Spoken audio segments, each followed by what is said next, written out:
क्या आप जानते हैं विश्व प्रेस स्वतंत्रता दिवस कब मनाया जाता है? जी हाँ, 3 मई वह ऐतिहासिक दिन है जब संयुक्त राष्ट्र संघ ने 3 मई को विश्व प्रेस स्वतंत्रता दिवस मनाने की घोषणा की थी। वर्ष था 1993, 1993।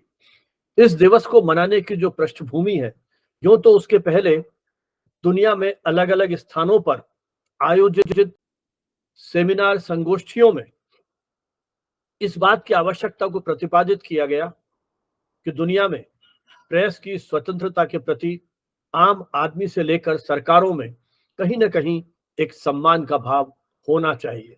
लेकिन मुख्य जो उसका कारण था ऐतिहासिक, वो था 3 मई 1991 में 1991 मई 3 जब नामीबिया की राजधानी विंडहॉक में अफ्रीकन पत्रकारों ने एक घोषणा पत्र जारी किया, जिसे हम विंडहॉक घोषणा पत्र या विंडहॉक डिक्लेरेशन के नाम से जानते हैं। इस घोषणा पत्र में अफ्रीकी पत्रकारों ने स्वतंत्र प्रेस या स्वतंत्र और बहुलवादी प्रेस, इंडिपेंडेंट एंड प्लुरलिस्टिक प्रेस के प्रति अपनी प्रतिबद्धता को दोहराया और एक प्रकार से वैश्विक प्रेस स्वतंत्रता के प्रति एक अंतर्राष्ट्रीय प्रतिबद्धता का भाव जागृत हुआ।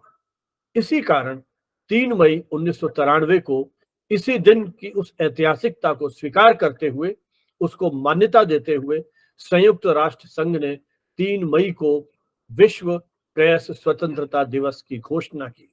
प्रतिवर्ष यह दिवस मनाने के लिए संयुक्त राष्ट्र की ओर से एक थीम प्रतिपादित की जाती है और इसी थीम पर दुनिया भर में आयोजन किए जाते हैं। वस्तुतः स्वतंत्र प्रेस की अवधारणा लोकतांत्रिक राष्ट्रों में एक विशेष महत्व रखती है।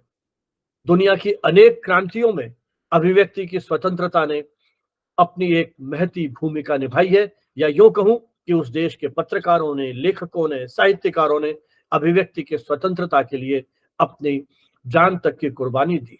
उनके शब्दों में वो पैनापन था, उनके शब्दों का ये प्रभाव था कि पूरी दुनिया में उन्होंने अपने लेखन के माध्यम से एक वैचारिक चेतना को जागृत किया। चाहे वो फ्रांस की राज्य क्रांति हो या भारतीय स्वाधीनता संग्राम का इतिहास, ये क्रांतियां, ये आंदोलन इस बात के प्रमाण है कि अभिव्यक्ति की स्वतंत्रता मनुष्य का मौलिक अधिकार है।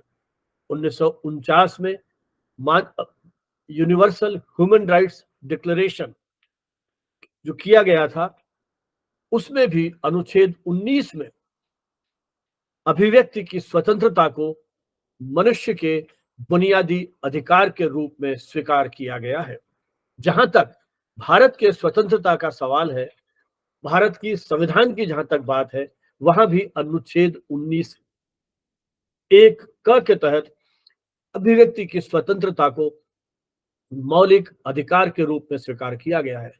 भारतीय संविधान में पृथक से प्रेस की स्वतंत्रता का कोई प्रावधान नहीं है। अभिव्यक्ति की स्वतंत्रता में जिस तरह से आम नागरिक को यह अधिकार दिया गया है, उसी प्रकार प्रेस को भी एक नागरिक के रूप में अभिव्यक्ति की स्वतंत्रता का उपयोग करने की पूरी पूरी आजादी है, या उसका यह एक मौलिक अधिकार है।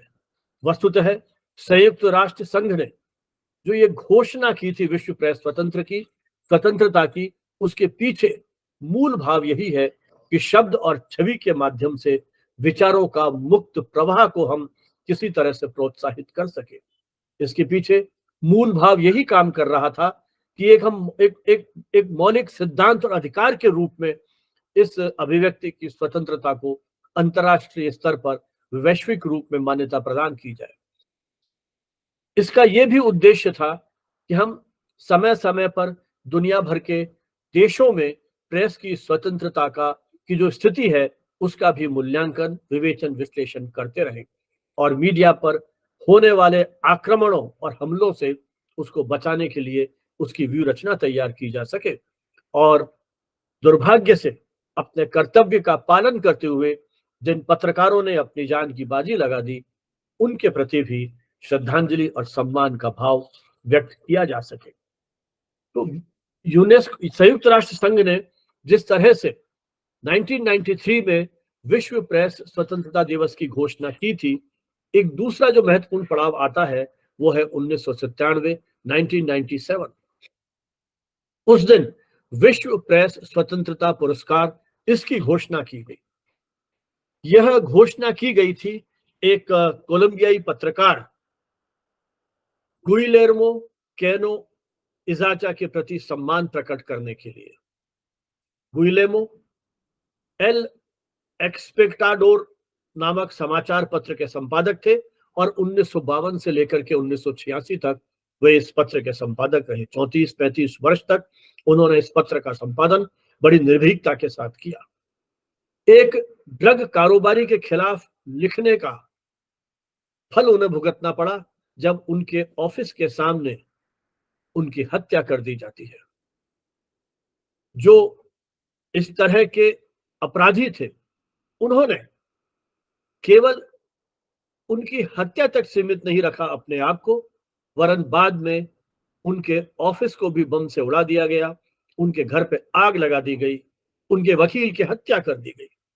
तो अभिव्यक्ति की स्वतंत्रता के लिए इस पत्रकार ने जो बलिदान दिया उसके प्रति सम्मान प्रकट करने के लिए 1997 में विश्व प्रेस स्वतंत्रता पुरस्कार की घोषणा की गई।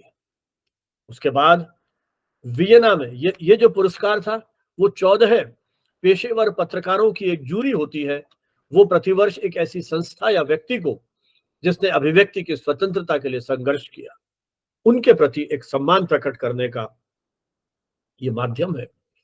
वर्ष 2000 में इंटरनेशनल प्रेस इंस्टीट्यूट ने वियना में आयोजित सम्मेलन में उन 50 विश्व नायकों की एक सूची जारी की जिन्होंने अपने देशों में अभिव्यक्ति की स्वतंत्रता के लिए अप्रतिम संघर्ष के उदाहरण पेश किया। वस्तुतः उनके इस असाधारण साहस के लिए उन्हें विश्व नायकों की सूची में रखा गया ताकि अन्य पत्रकार भी उनसे कहीं प्रेरणा प्राप्त कर सकें। गुइलेर्मो कैनो इसाजा जिनकी स्मृति में संयुक्त राष्ट्र संघ ने इस पुरस्कार की घोषणा की, वे भी इसमें सम्मिलित किए गए थे और भारत से अरुण शौरी का नाम इस सूची में है। वस्तुतः प्रेस की स्वतंत्रता का इतिहास दुनिया भर में अपना एक विशिष्ट स्थान रखता है। अमेरिका के प्रथम राष्ट्रपति जेफरसन ने एक बार कहा था, यदि उनके सामने दो विकल्प हैं, समाचार पत्र विहीन शासन व्यवस्था या शासन विहीन समाचार पत्र वाली व्यवस्था, और उनको एक शासन व्यवस्था चुनने के लिए कहा जाए तो वो शासन विहीन समाचार पत्र वाली व्यवस्था को पसंद करेंगे। अर्थात जब समाचार पत्र होंगे तो कहीं वो आपको एक तरह से सरकार और जनता के मध्य एक संवाद का पुल बनाते हैं। एक स्वतंत्र प्रेस उस लोकतंत्र को सफल बनाने में अपनी महती भूमिका का निर्वाह करती है। इसीलिए प्रेस को चौथी सत्ता कहा गया है, वॉचडॉग कहा गया है। एक समाज के प्रहरी के रूप में उसे सम्मान दिया गया है। संविधान ने उसे चौथी सत्ता नहीं कहा। यह आम आदमी का जो विश्वास प्रेस के प्रति है, इस कारण उसे यह सम्मान दिया गया था। भारत के प्रथम प्रधानमंत्री पंडित जवाहरलाल नेहरू ने भी प्रेस की स्वतंत्रता को स्वीकार करते हुए यह कहा था कि प्रेस की स्वतंत्रता के दुरुपयोग के समस्त खतरों को जानते हुए भी मैं एक स्वतंत्र प्रेस वाली व्यवस्था को अधिक प्राथमिकता दूंगा। एक प्रकार से दुनिया में एक दौर था जब अभिव्यक्ति की स्वतंत्रता के प्रति तत्कालीन शासकों ने भी अपनी आस्था और प्रतिबद्धता को दोहराया, और भारतीय स्वाधीनता संग्राम तो इस बात का प्रमाण है कि तत्कालीन पत्रकारों ने अपने शब्दों की साधना की थी, और यही कारण था एक ऐसी सत्ता को इस देश से बाहर कर दिया जिसके लिए कहा जाता था कि इनके राज में कभी सूर्यास्त नहीं होता है। इतने प्रेस अधिनियम लागू किए गए, प्रेस की स्वतंत्रता को कुचलने का प्रयास किया गया, लेकिन ऐसे ही उन बहादुर साहसी पत्रकारों के उस योगदान का ही यह परिणाम था कि स्वतंत्र देश में अभिव्यक्ति की स्वतंत्रता को मौलिक अधिकार के रूप में स्वीकार किया गया। सीमित संसाधन, सीमित प्रसार संख्या के बावजूद समाचार पत्रों ने उस दौर में आग उगली थी। सामाजिक चेतना जागृत करने की दिशा में उन्होंने महत्वपूर्ण प्रयास किए थे। चाहे महात्मा गांधी की बात हो, चाहे लोकमान्य तिलक की बात हो, ऐसे अनेक राजनीतिज्ञों के नाम लिए जा सकते हैं जिन्होंने अखबार के माध्यम से या अखबार को एक हथियार बना करके उस अभिव्यक्ति की स्वतंत्रता के साथ साथ देश की स्वतंत्रता का युद्ध भी लड़ा था। इस देश का पहला पत्रकार जो एक अंग्रेज था, जेम्स ऑगस्टस हिक्की, जिसने पहला समाचार पत्र प्रकाशित किया था, उसने भी अभिव्यक्ति की स्वतंत्रता का के लिए कीमत चुकाई थी। हिंदी का पहला समाचार पत्र जो जुगल किशोर शुक्ल ने प्रकाशित किया था, उदंत मार्तंड नाम से, उन्होंने भी अभिव्यक्ति की स्वतंत्रता की कीमत चुकाई थी। निश्चय ही यह अभिव्यक्ति की स्वतंत्रता और प्रेस की स्वतंत्रता व्यक्ति के मौलिक अधिकार हैं।